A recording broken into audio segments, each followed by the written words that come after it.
Have you ever faced these issues? Want to perform daily checks and maintenance on your flow meter, but unsure which parameters to inspect? Need to verify if the flow meter parameters are correct, but sending it for inspection takes time and requires dismantling the device. Addressing real operational pain points through technological innovation, we bring you a more efficient and convenient functional upgrade, practically resolving your inspection challenges. His is the Comate app newly launched flow meter self-diagnosis function. Here is the tutorial. After opening the app and connecting to the meter, tap the report option below. Then tap self-diagnosis on the top left. Tap create report on the top right. These 4 items are required.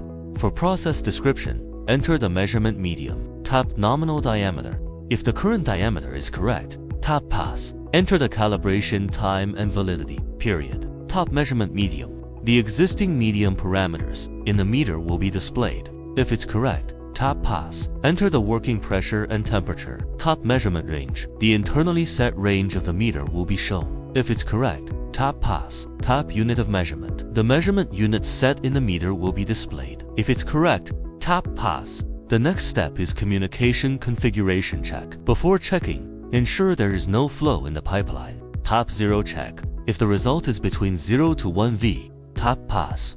Tap for 220 mA check. Before checking, prepare a multimeter. Connect the multimeter to the meter. Then tap start. The meter will emit an 8 mA current. If the multimeter displays 8 mA, tap pass. Tap RS485 Modbus. The normal verification result is instant flow, 5 cubic meters per minute. Total flow, 300 cubic meters per minute. If it's correct, tap pass. After completion, fill in the meter status and action items. Tap generate report. The generated report can be saved or directly sent to others via email or other methods.